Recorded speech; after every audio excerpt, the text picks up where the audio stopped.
Hello students, welcome to my YouTube channel. और आज हम डिस्कस करेंगे क्लास 10 मैथमेटिक्स की वर्कशीट नंबर 22 जो 24 अगस्त 2020 को रिलीज़ हुई है।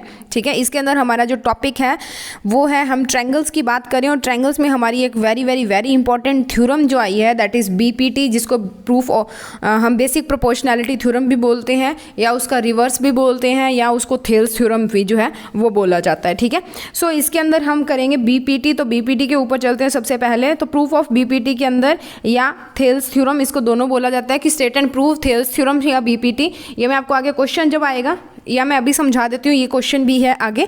सो इसके अंदर आपको सबसे पहले स्टेटमेंट की बात करनी है। जब भी थ्योरम का प्रूफ आता है तो आप गिवन पार्ट्स लिखते हो कि थ्योरम की स्टेटमेंट, उसके बाद में आपको गिवन क्या है, उसके बाद में आपने प्रूफ क्या करना है, उसके बाद में आपने क्या कंस्ट्रक्ट किया और उसके बाद में उसका प्रूफ आता है। ठीक है, सो पहला है इसकी statement, if a line drawn parallel to one side of a triangle to intersect the other two side in a distinct point, the other two sides are divided in the same ratio. वो क्या बोल रहा है कि ये हमारे पास अगर कोई ट्रायंगल है, ठीक है, इसके अंदर मैं एक लाइन ड्रा कर दूं इस साइड के पैरेलल, इस वाली साइड के ये लाइन मैंने पैरेलल कर दी। ठीक है, तो ये वाला पार्ट इस वाले पार्ट के इक्वल है और ये पार्ट इस पार्ट के इक्वल होता है, यानी कि इनकी जो रेशियो होगी ना वो बराबर होगी। जैसे A D upon D B is equals to A E upon A C. अगर ये मेरे पास ए बी सी कोई ट्रायंगल था और मैंने इसके बीच में लाइन लगा दी डी ई, तो ये जो A D upon D B होगा, ठीक है, इक्वल टू होगा ए ई अपॉन ई सी के, यानी कि बराबर हिस्सों में इसको बांट देगी, काट देगी।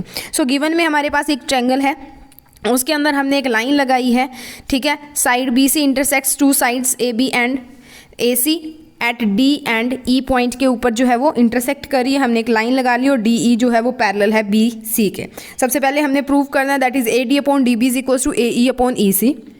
तो इसके अंदर हम ना कुछ कंस्ट्रक्शन करेंगे, दो परपेंडिकुलर्स ड्रा करेंगे। ठीक है, दो परपेंडिकुलर्स कैसे ड्रा करेंगे, एक तो इस लाइन से यहाँ तक करेंगे परपेंडिकुलर, यानी कि जो 90 डिग्री का एंगल बनाता है, एक इस लाइन से यहाँ पे करेंगे। ठीक है, दो परपेंडिकुलर हमने ड्रा करने हैं। मैं दोबारा आपको फिगर बना के दिखा देती हूँ। ये मेरे पास कोई ट्रायंगल था, यहाँ पे मैंने जो है वो लाइन ड्रा कर दी थी। अब यहाँ से एक परपेंडिकुलर मैंने ऐसे बनाना है और एक परपेंडिकुलर मैंने ऐसे बनाना है। ठीक है, अब ये करने के बाद में join B E and C D and draw D M perpendicular to A C, यानी कि ये अगर डी ई था, ये ए बी सी था, तो ये मैंने एम पॉइंट ले लिया परपेंडिकुलर का और ये एन ले लिया। तो अब ये जो डी एम है ना, ये ए ई के परपेंडिकुलर है या ए सी के परपेंडिकुलर है, और ये जो ई एन है ना ये ए बी के परपेंडिकुलर है। ठीक है, ये चीज़ क्लियर होगी।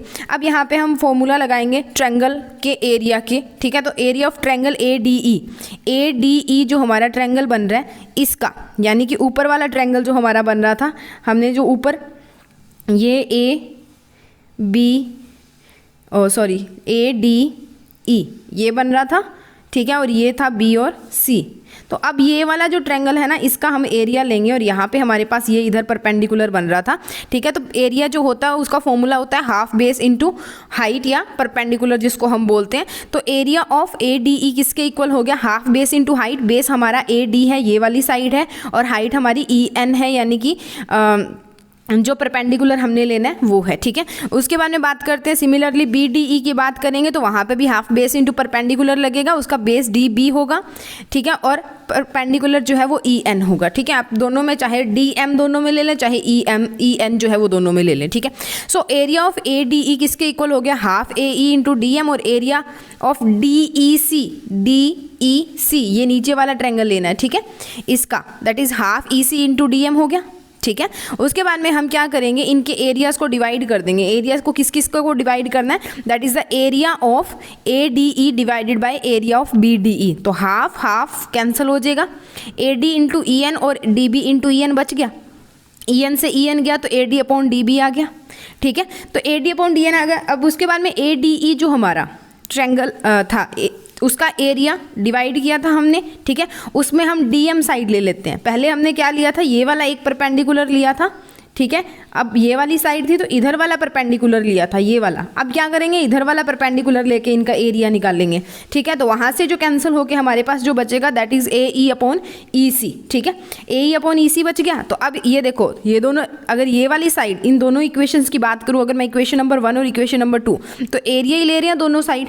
इनके जो लेफ्ट हैंड साइड्स हैं वो बराबर हैं, दैट मीन्स कि इनकी राइट हैंड साइड भी तो बराबर होंगी। तो therefore A D upon B D B is equal to AE/EC आ गया, that is known as Thales theorem या BPT थ्योरम, ठीक है, इसी को बोला जाता है। सो इसका रिवर्स देख लेते हैं।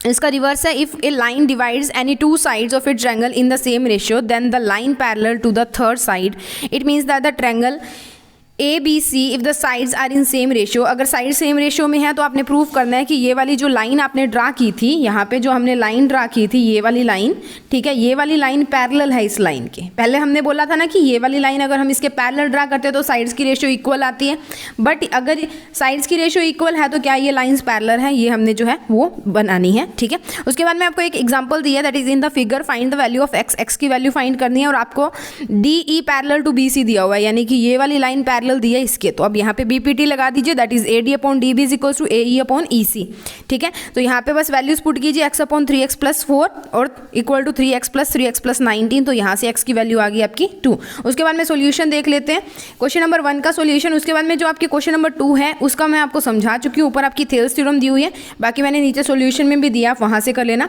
तो पहले फर्स्ट क्वेश्चन की बात करते हैं। यहाँ पे हम बात लगाएंगे बाय BPT थ्योरम, यानी कि बेसिक प्रोपोर्शनैलिटी थ्योरम और Thales theorem, AD/DB is equal to AE/EC। यहाँ पे AD की वैल्यू है x, ठीक है, DB की वैल्यू है 7.2, AE की वैल्यू है 1.8 और EC की वैल्यू है 5.4, ठीक है। तो इनको क्रॉस मल्टीप्लाई कर दो, क्रॉस मल्टीप्लाई किया तो 5.4x is equal to 1.8 into 7.2, तो 5.4x is equal to 12.92, x की वैल्यू आ गई 12.92 डिवाइडेड बाई 5.4 और x की वैल्यू आ जाएगी 2.4 सेंटीमीटर, हमारा आंसर आ जाएगा, ठीक है। उसके बाद में state and proof Thales theorem, तो उसमें ये भी आप कर सकते हो, that is basic proportionality theorem. ये मैंने आपको किसी बुक से उठा के दिया। इसमें क्या है कि एरिया जो है वो निकाल के नहीं दिखाई हुए हैं, आप ये करना चाहो तो आप कर सकते हो, अदरवाइज आप ये कर लो, ठीक है, आप ये भी कर सकते हो थेल्स थ्योरम के अंदर, ठीक है। उसके अलावा मैं आपको एक और बता देती हूँ, आपकी जो NCERT की बुक है उसके अंदर आपकी 6.1 जो थ्योरम है और 6.2 जो थ्योरम है वो हमें इस जो वर्कशीट है इसके अंदर करवाई गई है, तो आप उसको देख लेना, NCERT की क्लास की जो बुक है 10th की उसके अंदर, ठीक है। सो ये आपने कंस्ट्रक्शन करनी है, यहाँ पे सारा कुछ दिखाया हुआ है, तो उसके अकॉर्डिंग आप कर लेना। So this is all about the worksheet number 22 जो 22 अगस्त को रिलीज हुई है क्लास 10 के लिए मैथ्स इंग्लिश मीडियम।